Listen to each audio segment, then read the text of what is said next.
ఇక మీరు రిటైర్ అయ్యాక నెలకు 61,000 పెన్షన్ కావాలా? ఈ పథకంతో గ్యారంటీగా వస్తుంది. దాని వివరంగా మనం తెలుసుకుందాం. పదవీ విరమణ తర్వాత ఆర్థిక ఇబ్బందులు లేకుండా, ఎవరిపైనా ఆధారపడకుండా గౌరవప్రదంగా జీవించాలనుకునే వారికి పబ్లిక్ ప్రావిడెంట్ ఫండ్ ఒక అద్భుతమైన మార్గం. సరైన ప్రణాళికతో ఈ ప్రభుత్వ పథకంతో పెట్టుబడి పెడితే మీ అసలు రూ. 1,00,00,000 అలాగే ఉంచుకుంటూనే ప్రతి నెల 61,000 పెన్షన్ను ఎలా పొందొచ్చో తెలుసుకుందాం. ప్రతి ఒక్కరూ తమ వృత్తి జీవితంలో సంపాదించినంత కాలం బాగానే ఉంటారు. కానీ పదవీ విరమణ తర్వాత ఆర్థిక పరిస్థితి ఎలా ఉంటుందనేది పెద్ద ప్రశ్న. అటువంటి సమయంలో ఆదుకునేందుకు కేంద్ర ప్రభుత్వం అందిస్తున్న అత్యంత సురక్షితమైన, లాభదాయకమైన పథకం పబ్లిక్ ప్రావిడెంట్ ఫండ్. ఈ పథకంలో క్రమశిక్షణతో పెట్టుబడి పెడితే మధ్యతరగతి వారు కూడా కోటీశ్వర్లు కావడం కాకుండా నెలకు భారీ పెన్షన్ను అందుకోవచ్చు. ఇక పెట్టుబడికి సంబంధించిన పీపీఎఫ్ పథకంలో ప్రస్తుతం ప్రభుత్వము 7.1% వార్షిక వడ్డీ రేటును అందిస్తోంది. అందులో ఒక ఆర్థిక సంవత్సరంలో కనిష్టంగా 500 నుండి గరిష్టంగా 1.5 లక్షల వరకు పెట్టుబడి పెట్టవచ్చు.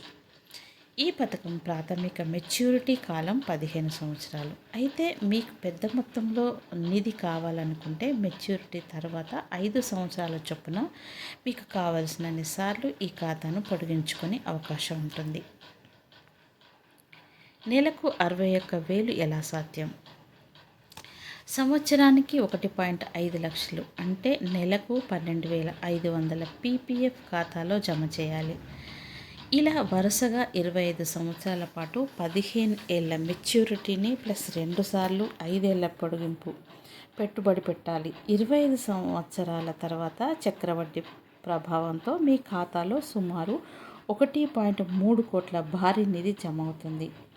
మెచ్యూరిటీ తర్వాత 1.3 కోట్లను విత్డ్రా చేయకుండానే అలాగే వదిలేస్తే 7.1% వడ్డీ రేటుతో మీకు సంవత్సరానికి 7,31,300 వడ్డీ లభిస్తుంది.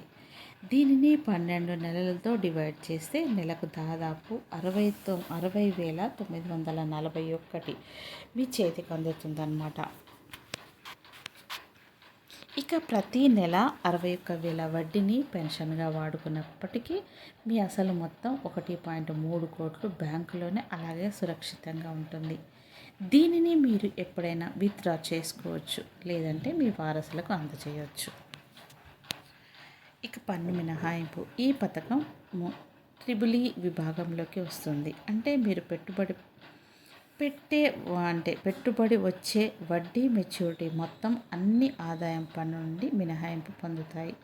మీరు అందుకనే పెన్షన్పై ₹1 కూడా ట్యాక్స్ కట్టక్కర్లేదు. సింపుల్గా చెప్పాలంటే పీపీఎఫ్ అనేది మార్కెట్ రిస్క్ లేని హామీతో కూడిన పథకం. మీరు ఎంత త్వరగా పెట్టుబడి ప్రారంభించి ఎంత సుదీర్ఘకాలం కొనసాగిస్తే అంతటి బలమైన ఆర్థిక పునాదిని నిర్మించుకోవచ్చు. ఇది అన్నమాట.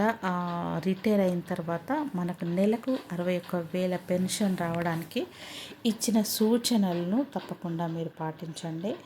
ఇక 61,000 పెన్షను ఎలాంటి అభద్రత లేకుండా ఈ ఆర్థిక భద్రతతో మనం ఈ స్కీమ్లో కనుక చేరినట్టయితే మనం చాలా మలి వయసులో అని చెప్పచ్చు, చాలా సంతోషంగా గడిపేయచ్చు జీవితాన్ని. పదవీ విరమణ తర్వాత ఆర్థిక పరిస్థితులు వేరే వాళ్ళ చేతిలోకి మన పిల్లల చేతిలోకి వెళ్తుంది కాబట్టి మనం కొన్ని రకాల ఇబ్బందులు ఎదుర్కోకుండా ఉంటే కనుక ఈ రిటైర్ అయ్యాక ఇలాంటి పథకంతో మనం సంతోషంగా ఎవరి దగ్గర మనం చేయి చాపకుండా సంతోషంగా ఈ మలి జీవితాన్ని బతికేయొచ్చు అనే దాని గురించి ఈ స్కీమ్ అన్నమాట. మీరు కనుక ఇలాంటి ఇన్ఫర్మేటివ్ వీడియోస్ను చూడాలి అనుకుంటే మన ఛానల్లో కొత్తగా చూసేవాళ్ళు సబ్స్క్రైబ్ చేసుకోండి. ఒక లైక్ ఇచ్చి షేర్ చేయడం మర్చిపోవద్దు. Thank you.